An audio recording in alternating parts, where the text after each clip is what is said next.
Socialism in general has a record of failure so blatant that only an intellectual could ignore or evade it. Thomas Sowell.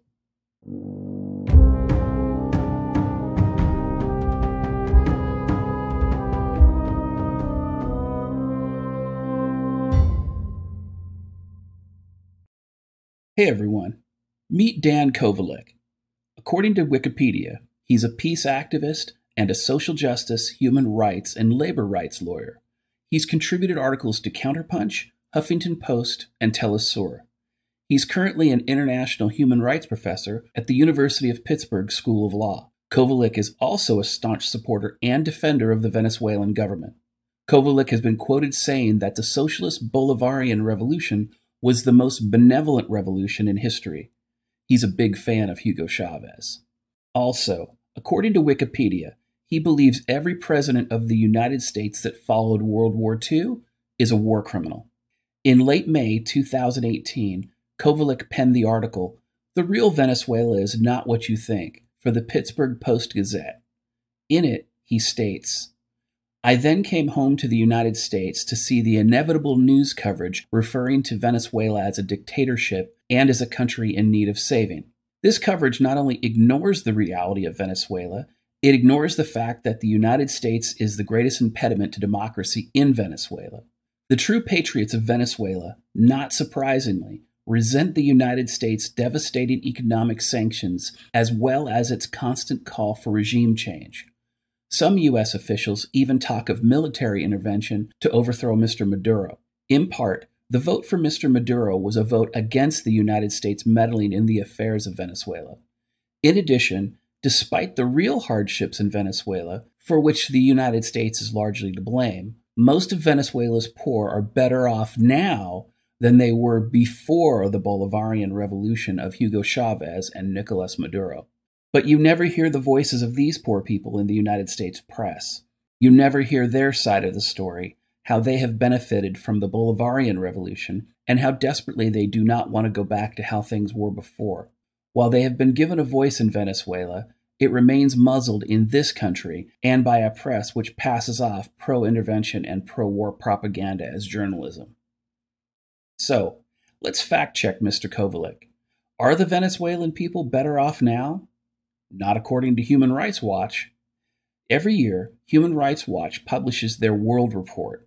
In their 2018 edition, when discussing Venezuela, they state, "In Venezuela today, no independent government institutions remain to act as a check on executive power.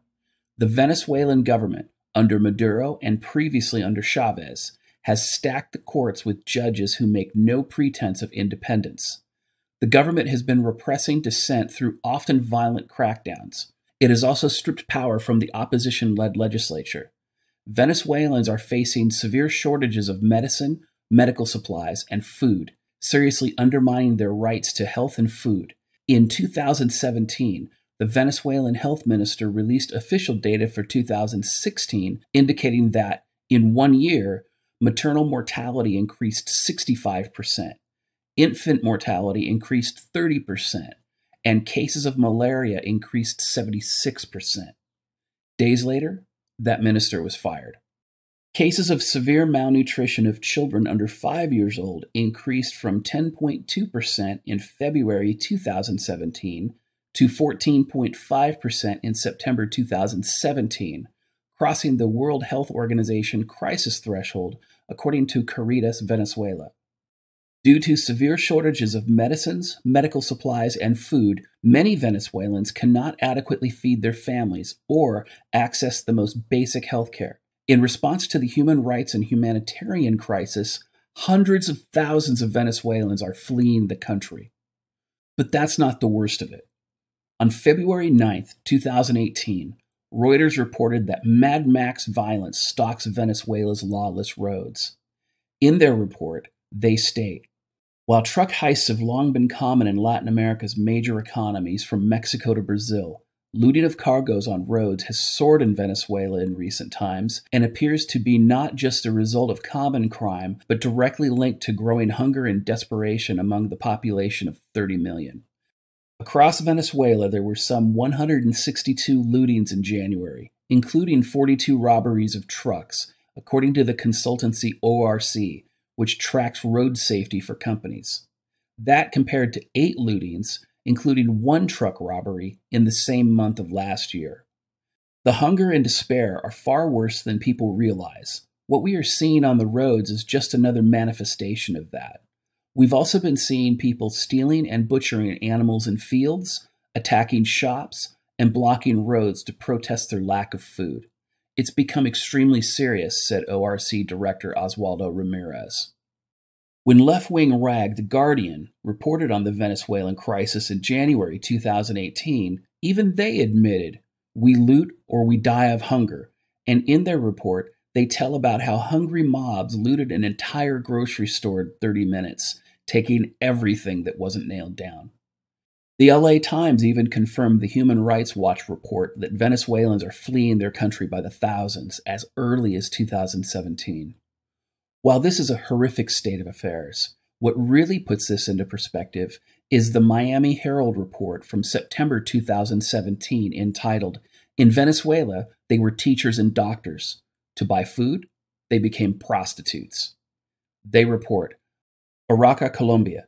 At a squat concrete brothel on the muddy banks of the Arauca River, Gabriel Sanchez rattled off the previous jobs of the women who now sell their bodies at his establishment for $25 an hour. "We've got lots of teachers, some doctors, many professional women, and 1 petroleum engineer. All showed up with their degrees in hand, and all of them came from Venezuela." A recent study suggested as many as 350,000 Venezuelans had entered Colombia in the last 6 years. As an interesting side note, notice how feminists are completely silent about Venezuela? Feminists haven't held a single event or protest on behalf of these Venezuelan women. That's because feminists don't give a shit about women or equality. For them, it's always been about power. That said, you know your analysis of Venezuela is trash when even the leftist media outlets easily and frequently debunk the false narrative you're trying to peddle. So what's the takeaway here? Well, it's that Daniel Kovalik must be a dogshit attorney, because in law, it's not what you think you know, it's what you can prove. Further, oftentimes, you need to prove your facts in a way that is both compelling and persuasive. Daniel Kovalik does neither. Why? Because the extremely easily verifiable facts aren't on his side. He's writing fiction and attempting to peddle it as fact. Like every other #MeToo cuck, he's big on accusation, but completely devoid of verifiable facts. In attempting to peddle such an easily debunkable lie, Kovalik completely destroyed his own credibility. In layman's terms, Kovalik is full of shit. Even worse, by pretending that Venezuelans are better off today than they were before socialists took control of the country, he heartlessly ignores the horrific suffering Venezuela's socialist utopia has inflicted upon its citizens.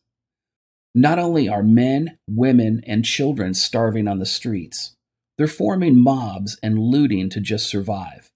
Professional women, doctors, teachers, and other women with postgraduate degrees are fleeing Venezuela and are being forced to work in brothels, banging whomever for $25 an hour to just survive. And Daniel Kovalik's dysfunctional devotion for Venezuela's socialist utopia ignores them all. In my opinion, SJW pseudo-intellectuals like Kovalik make matters worse by actively trying to conceal the Venezuelan people's suffering with blatant lies and gross mischaracterizations. To me, this makes Kovalik and other unethical SJWs like him complicit in the human rights violations they so desperately try to reframe as successes. So, Daniel Kovalik needs to go play hide and go fuck himself with his SJW bullshit. As you can see with Venezuela, socialism never works.